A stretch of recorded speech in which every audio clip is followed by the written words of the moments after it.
गेले अनेक वर्षापासून रखडलेला बीड येथील रिपोर्टर भवन ते तकिया मस्जिद रस्त्याच्या कामाला अखेर सुरुवात झाली। रिपोर्टर भवन ते तकिया मस्जिद हा रस्ता अत्यंत व्यस्त व रहदारीचा असून शहंशाहनगर, खासबाग, गुलजारपुरा, लक्ष्मणनगर, इक्बाल कॉलनी अशी अनेक महत्त्वपूर्ण क्षेत्रांना शहराचे मुख्य ठिकाण बशीरगंज, नगर परिषद, भाजी मंडई, सुभाष रोडला जोडणारा हा मुख्य रस्ता असून गेल्या अनेक वर्षांनी हा रस्ता अत्यंत खराब झाल्याने रस्त्यावरून जाणाऱ्यांचे खूप हाल होत होते। आता हा रस्ता सिमेंट काँक्रीट पद्धतीने होत असल्याने या परिसरातील रहिवाशांनी आनंद व्यक्त केला आहे। हा रस्ता झाल्याने या रस्त्यावरून शहरातील विविध ठिकाणांसाठी जाणाऱ्या लोकांना नक्कीच फायदा होईल, यात काही शंका नाही। याविषयी आम्ही चर्चा केली बीड नगर परिषदेचे माजी उपनगराध्यक्ष आणि सध्याचे गटनेते सईद फारुक अली पटेल यांच्याशी। मागील 15 वर्षापूर्वी या प्रभागात प्रभाग क्रमांक 10 होता आणि 2002 साली मी पहिल्यांदा या प्रभागाला रिप्रेझेंट केलं आणि त्यावेळेस या प्रभागामध्ये काम झाले। त्यानंतर कधीच त्या 5 वर्षानंतर या प्रभागात कामच झालेले नव्हते। गेली पंचवार्षिकमध्ये या प्रभागामध्ये 2016 साली दलित वस्ती अंतर्गत टेंडर होत होते आणि या प्रभागाची नगरसेविका कागदेताई एकट्या नगरसेविका विरोधी पक्षामध्ये होते, एकट्याच होते। 46 पैकी 45 नगरसेवक आमच्या ग्रुपचे होते, परंतु दलित वस्ती अंतर्गत वार्ड असताना सुद्धा दलित वस्तीमध्ये हे कामं टाकण्यात आलेली नव्हती। त्यावेळेस ऑक्टोबर 2016 मध्ये प्रभाग रचना झाली।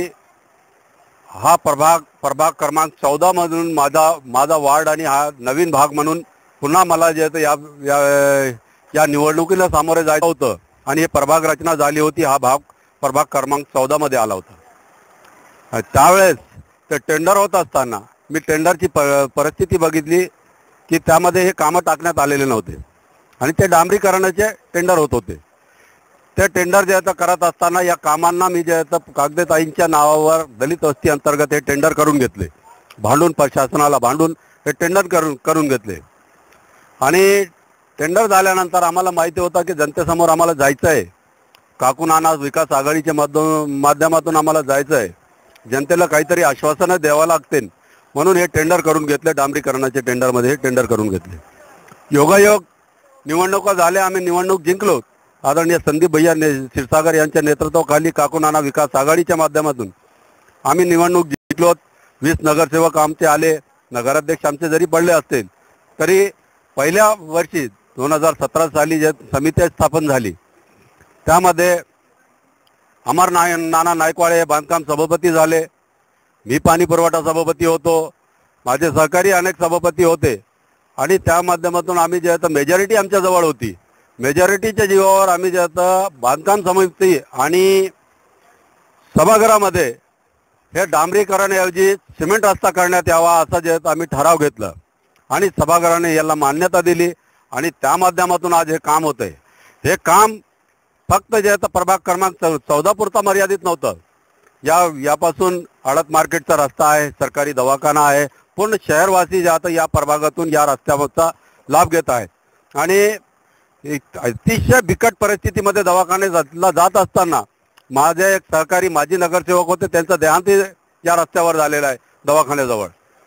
तसंच डिलिव्हरी किती जे आता गाड्यामध्ये रस्त्यामध्ये झाले, हे दवाखान्याची बोंब होती, परंतु हे झाला तर जनतेतून आता जनतेमध्ये याचं समाधान होत आहे की बशीरगंजचे रिपोर्टर भवन, दवाखाना, सुनील दांडे यांच्या घरापासून ते मुफ्ती ताहिर नुमानी यांच्या घरापर्यंत, DCC बँक पासून तर गणेश वाघमारे यांच्या घरापर्यंत हे सगळे रस्ते आणि हे आज जे हे त्याचा शेवटचा टप्पा म्हणून रिपोर्टर भवन ते भगवान विद्यालय या शाळेपर्यंतचा रस्ता हे शेवटचा टप्पा म्हणून आज कंप्लीशनला जात आहे, कंप्लीट होत आहे आणि म्हणून काकूनाना विकास आघाडी आणि आदरणीय संदीप भैयाच्या नेतृत्वावर जनता हे विश्वास बाळगत आहेत आणि यापुढे जे शहरामध्ये दर्जेदार कामं कसे असायला पाहिजे ते दर्जा जे आता कामाचा दर्जा शहराला पहिल्यांदाच काकुनाना विकास आघाडीच्या माध्यमातून दिसून येत आहेत की सिमेंट रस्ते हे काय असतात.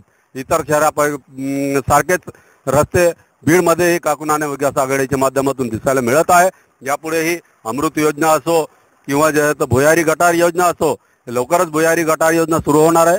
त्यामध्येही दर्जाला जे आहे चांगल्या दर्जाचं काम करून घेण्याचं काम काकुनाना विकास आघाडीने आणि आदरणीय संदीप भैयाच्या नेतृत्वाखाली मार्गदर्शनाखाली आम्ही निश्चित करणार आहोत. जनतेने समाधान व्यक्त करावा, समाधानी राहावे आणि जनताने जे आहे आम्हाला सहकार्य करावे अशी मी आपल्या माध्यमातून जनतेला विनंती करतो.